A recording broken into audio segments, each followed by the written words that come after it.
Um,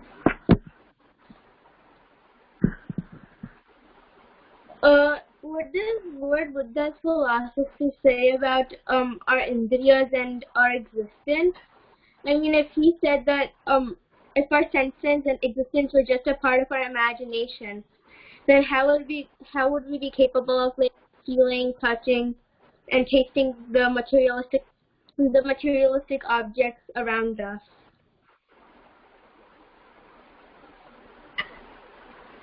See, like Shankaracharya ji, even Buddha accepts the illusionary existence and not the reality.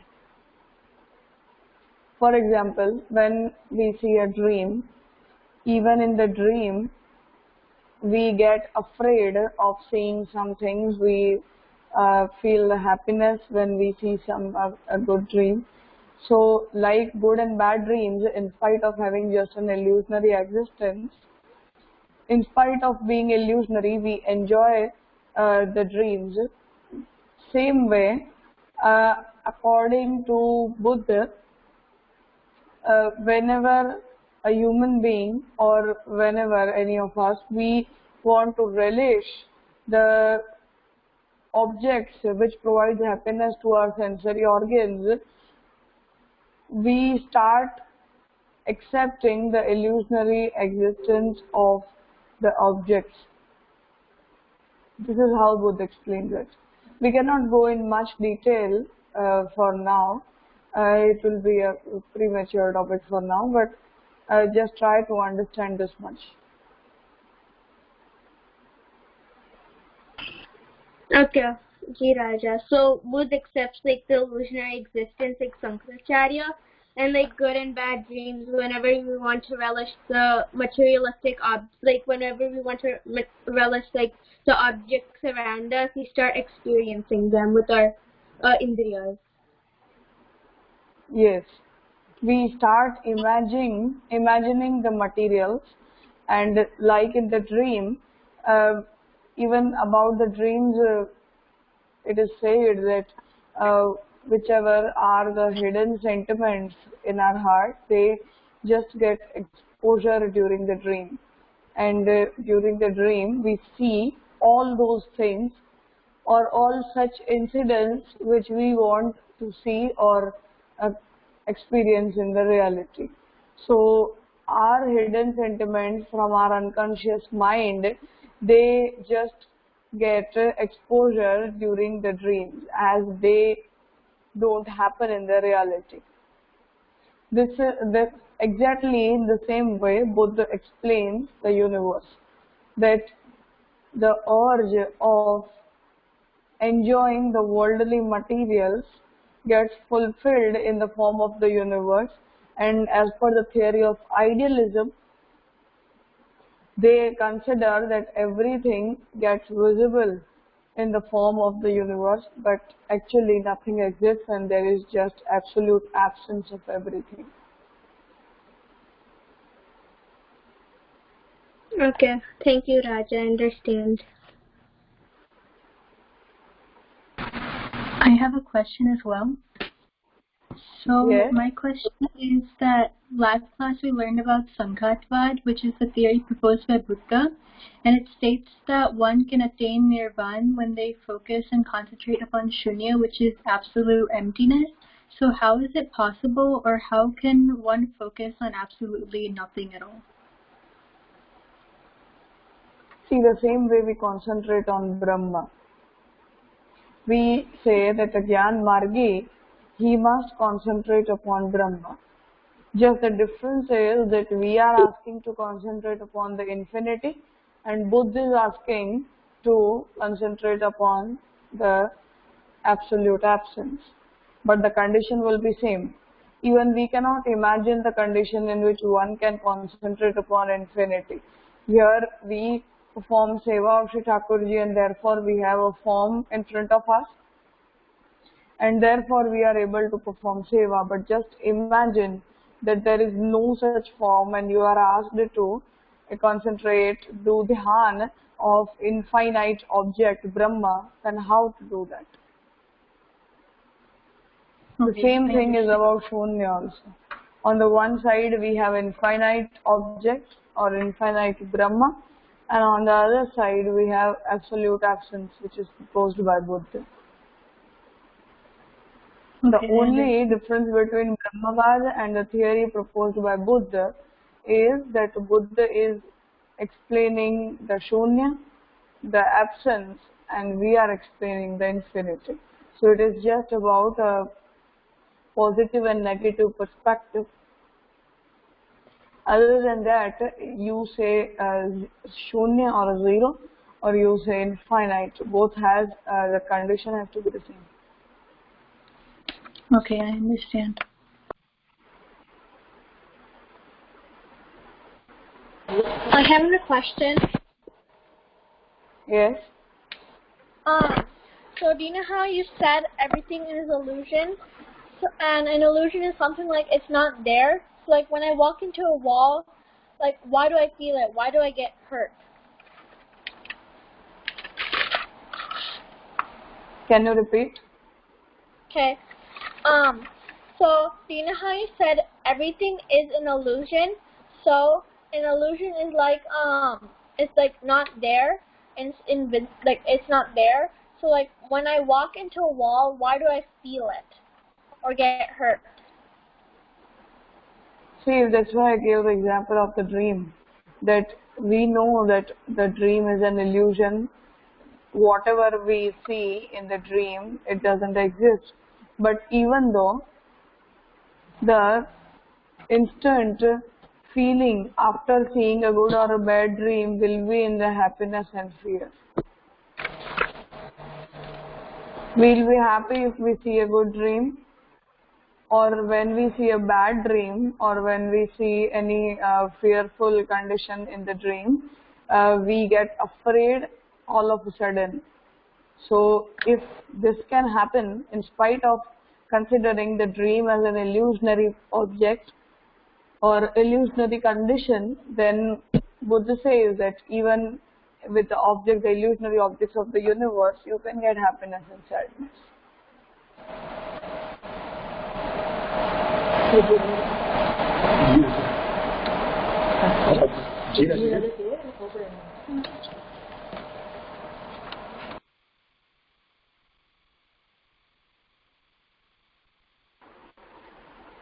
Next. I have one question. Do Yes. plants have Chaitanya? Are they like aware of their existence? No, Buddha doesn't even accept the existence of Atma. According to him, For Sri Mahaprabhuji? sorry, can you repeat? Like, what about for us Pushtijis? Like, for Sri Mahaprabhuji, what does he say? We do accept Atma, 100%. We do accept the soul. According to us, Bhagavan himself creates all the non-living objects and even the living organisms out of his own form. So, indeed we accept it, but Buddha doesn't accept it. According to Buddha, the pravaha of Gyan is known as Atma. It means the consistency of the wish to relish the worldly objects. The same consistency is known as Atma. Other than that, there is no existence of any stable object which can be titled as Atma or a soul. So plants are able to, are they aware of their existence? Yeah, they don't accept. Okay, thank you, Raja. Pranam Raja, I think she was asking about the plants, like the trees. Do the trees are aware about their existence? That's what the question we have. Oh, sorry. Okay, sorry. Yeah, plant, according to us, plant are Chaitanya. It means they do have a soul in them, and therefore they are aware of their existence. They are not like non-living objects, like table and chair. They are aware of their existence. but they don't have all the features of being conscious. It means they cannot make any movement, etc. They cannot think, they don't have brain, etc. So, like, therefore, they wouldn't feel pain, sorrow, or like happiness? No, they don't even feel that. Okay, thank you, Raja. Those are the sentiments which are generated from man and buddhi. Man generates the sentiment of happiness and sadness, and brain generates the power to think, but it doesn't work with the tree. I have a question. Just a minute. Riya, are you fine with the answer? I'm okay. Thank you, Raja. Fine. Yeah. Next one. So if there are different theories that Sri Mahaprabhuji is teaching, and if there are different ones that Buddha is teaching, which one are we supposed to follow, and why are we learning about both? See, we are supposed to follow the theory of Brahmavad, which is explained by Mahaprabhuji, which we learned initially in this chapter, and we will be learning more about that. So for us, Brahma himself creates the whole universe, and the whole universe is the creation out of the attributes of Brahma himself. The Sat and Chit attribute of Brahma, they get results in the form of non-living objects and the living organisms of this universe. So this is what we accept, that this universe is the exhibition or expression of the infinity of Brahma. We are learning the other theories as a part of comparative study. It means we are accepting the Brahmavad, but we must be aware about the other theories of causation as well. That what do they think and why do they explain so, and how Mahaprabhuji is negating these theories. Because without understanding them properly, we won't be able to understand the theory of Mahaprabhuji as well. Because whenever we'll be learning something which will be contradictory of what Mahaprabhuji explains, we will be confused. And therefore, first of all, we must be clear about all the others who explain the theory of causation in different ways, and then ultimately conclude with what Ved, Gita and Mahaprabhuji explains. Okay, got it. Thank you. Pranam Raja. So I had a question. So according to like Buddha, they must like detach themselves from worldly objects in order to attain like nirvana. But in like Pushtiswadhyaylive, we also have to detach ourselves from like worldly materialistic objects. But we do so like through Shravan, Smaran, Kirtan of like Bhagwan, or like in performing like Thakurji's devotion. So how does Buddhism like detach themselves from worldly objects? Like, so what is their sadhana? What is their sadhana? See, first of all, be clear that when we speak about our sampradaya or our religion, in Hinduism and even in the Brahmavad, as accepted by Mahaprabhuji, we are not detaching ourselves with the material, but we are leaving the feeling of considering it our own. It means, for example, this is my house. Now, this is not my house, this is the Sadansh of Brahma. It means it is created out of the Sat attribute of Brahma. I am wrongly considering myself as the owner of this house, but actually this house is just a form of Brahma. So for example, if I start accepting that this house is not mine, but this house is the form of Brahma, then I won't feel any sort of happiness and sadness which will be attached with this house. Then ultimately I will attain liberation. Just consider this about each and every material. On the other side, if I go on considering the Sadansh of Brahma as a material of my ownership, or as a material which will be a part of my existence, then I will feel the happiness and sadness which will be uh, created out of that material. But for example, if I remain detached with each and every material, then I won't feel any sort of happiness and sadness. This is what our theory explains. This is the way by which we attain liberation. But for Buddha, he says that consider that nothing exists around us and everything is just an absolute absence. And then do the dhyan or meditate upon the shunya, meditate upon the ultimate absence. That's the difference. So in like in our sampradaya or even in Hinduism, so we're just like detaching ourselves from like worldly materials. So like we can use worldly materials, but we're just detaching our ahanta and mamta. But in like Buddha, they're like completely detaching themselves from the material itself. Yes, we just leave our detachment towards, we just leave our attachment towards the worldly materials. We try to be detached from all those things. We are not supposed to leave or condemn the world or worldly materials. We are not supposed to condemn it, because in its real form, in its metaphysical form, each and every material is a form of Brahma himself.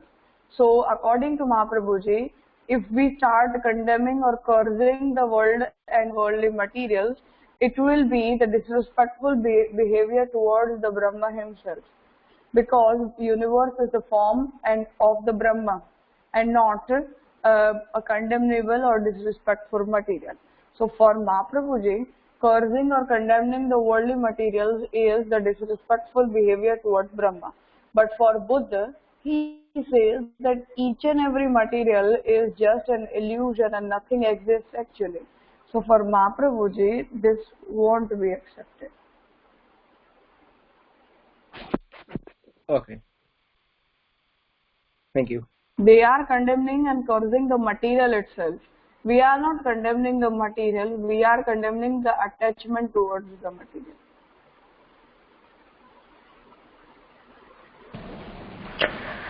I have a question. So, Yes. so if Buddha doesn't like believe that there is any world, so he also doesn't believe in like a supreme reality. So people who follow Buddhism, like, are they similar to atheists in a sense, or is that different? Yeah, they are atheists, because they don't accept the existence of any such superior material or God or etc. They are Gnostic. The followers of Buddha are Gnostic. So then why are they considered a religion if they don't believe in any supreme reality? See, it is not so that a religion is supposed to accept the ultimate reality. This is not a precondition. As a philosophical thought, we accept atheist and non-atheist altogether. Even in the West, we have both the varieties. Religion will be a method for which you are proposing a proper methodical way to reach any goal, a outer worldly goal. So if you are proposing so, then you will be titled as a religion. But it depends upon the choice of the follower if he wants to follow an atheist religion or a non-atheist religion. It can be proposed. No one can stop the proposal. We can stop following it. It is our choice. But we cannot stop the person who is proposing the thought. It is a part of his independence.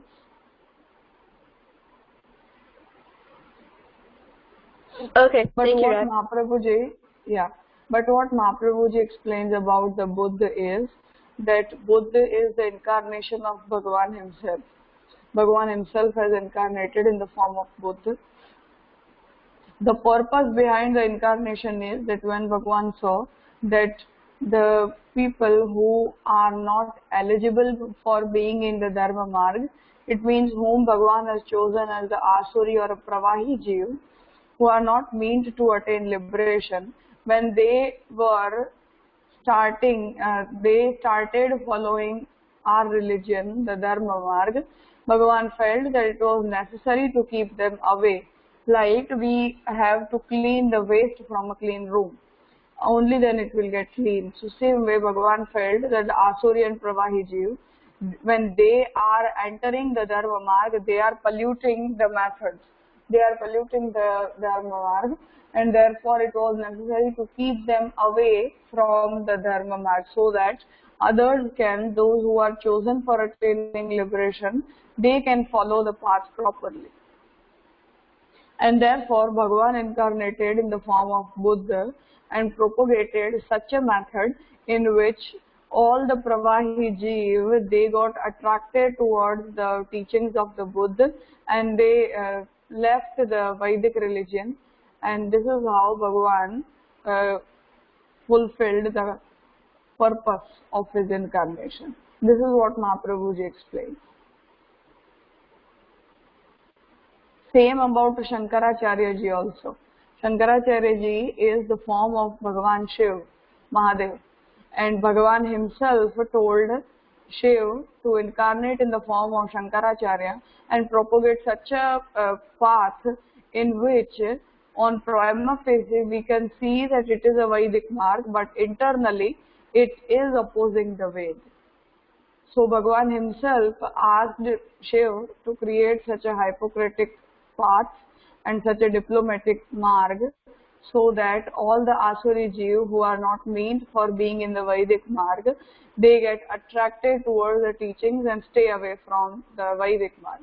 Same was the purpose for the incarnation of Buddha also. Buddha is the incarnation of Bhagavan himself. So Mahaprabhuji says that we are not supposed to condemn Buddha, we are not supposed to disrespect Shankaracharya ji, because both are the incarnations and they have incarnated with the wish of Bhagavan only. And there is a purpose behind their incarnation. So we are not supposed to use disrespectful terms for both those, but only the path which is propagated by them has to be opposed. Or we must stay away from their teachings and their path. Not, we are not supposed to condemn or disrespect them personally, because they are incarnations and they are here for propagating the path with the wish of Bhagavan.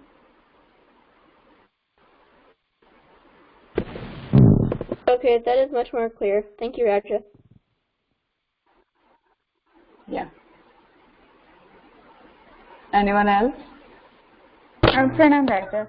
So does the Buddha, the followers of Buddha, do they consider themselves Nastic or no? Yes, they do consider themselves.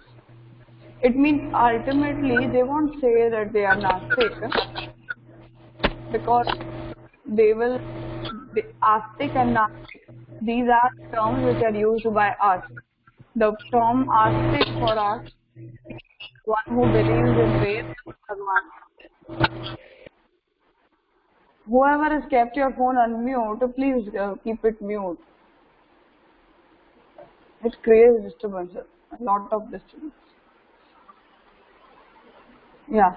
So the term Astic and Nastic, for us, the term Astic means that one who has faith in God and Ved altogether. One who accepts the God but not the Ved, even he will be Nastic for us.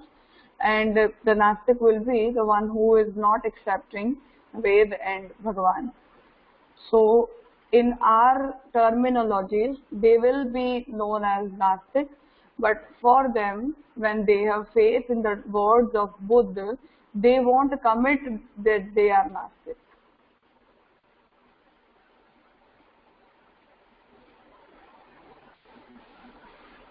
Ji Raja. So same with the Shankaracharya, Mayavadi as well, right? They don't believe themselves as Nastic. Ji Raja. Yes, they won't. Ji. Fine. Let us conclude here for today's session. In the next 2 weeks, we have Janmashtami. So till Wednesday, we won't be having class. We will be having class only twice a week, on Thursday and Friday for me, and Wednesday and Thursday for you all of you. For the first 3 days. Yes? Can I ask a question? Yes, speak out. What kind of feelings does Buddha have? Like, what kind of feelings does Buddha have in his mind towards the to Shunyavad, who they consider as the reality? Like, for us, we consider Brahma as the ultimate reality who resides in every single Jad and Chetan Padarth. So what kind of feelings does Buddha have for Shunya?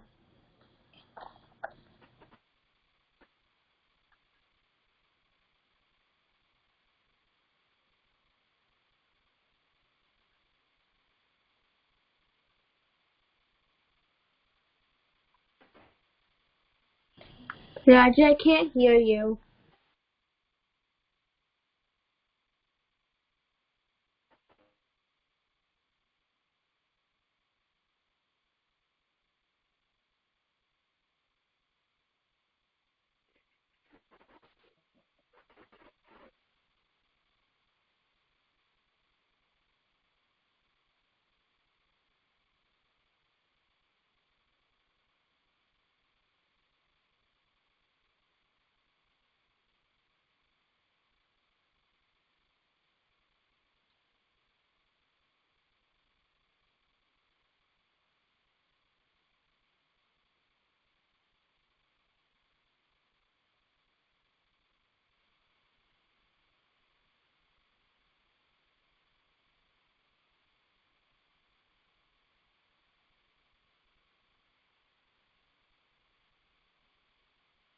Raja just got disconnected, so let's see if she joins back, or otherwise we can continue.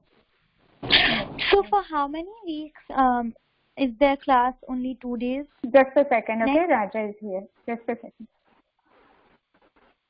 Ji, Raja. Hello? Hi, Raja. How is Sambraita? Okay. Sorry for the interruption. Can you repeat your question, please? So what kind of feelings does Buddha have towards Shunya in their minds? We consider Brahma as the ultimate reality, and we have the feeling that we have towards Brahma is that he resides in every single Jad and Chetan Padarth. So what kind of feelings does Buddha and his followers have in their minds for Shunyavad?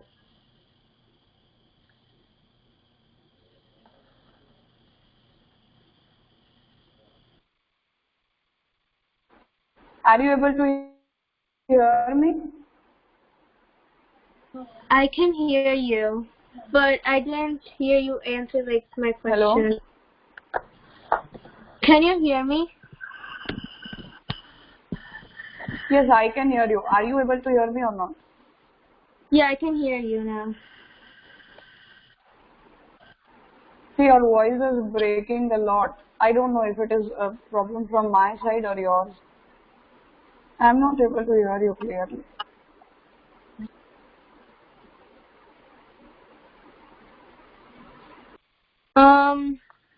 I can hear you, but... And we just repeat one more time, and then we'll see if Raja can understand your question. Otherwise, we will do it next time. Okay, Yeah, try to speak now. Okay, so what kind of feelings does Buddha have for Shunyavad? Because we consider Brahma as the ultimate reality, and the feelings that we have for Brahma is that he resides in all the Jad and Chetan Padarth. So what kind of feelings does Buddha have in his mind for Shunya? See, when you don't consider or accept the existence of any of the material, then what sort of feeling you can have? We cannot have any such feeling. We are considering the universe a real material, a reality, and therefore we accept that each and every form and each and everything will be the form of Brahma, and therefore we are supposed to have the feeling of a Brahmatmakta in each and every material. But for Buddha, when everything has an illusionary existence, like the dream, as after waking up in the morning, we just forget with whatever we had experienced in the dream, same way, they forget the universe, forget each and every object here. So a person who doesn't accept the reality and accepts the illusionary existence, they won't have any feeling for Jada and Chetan Padarth.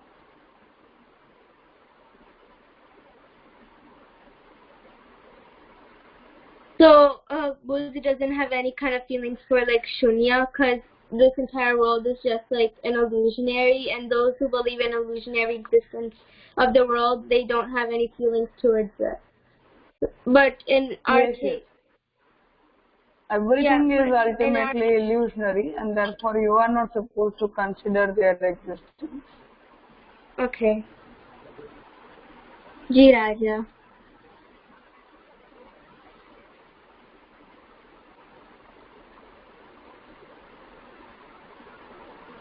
I am not able to hear you. She understands, Raja. Yep.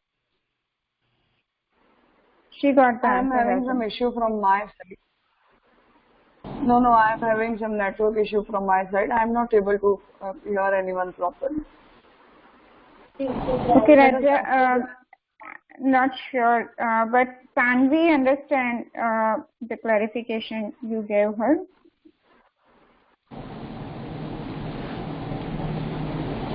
Fine, let us conclude here. From the next class, I will try to solve the problem. We are facing a lot of network issues here, and the network is fluctuating, so nothing remains clear from my side. Fine, the next week we don't have class in the initial days because of Janmashtami. I'll give a message in the group whenever we'll be having the session. Danvat Pranam Raja. Ji Raja. Danvat Pranam. Danvat Pranam.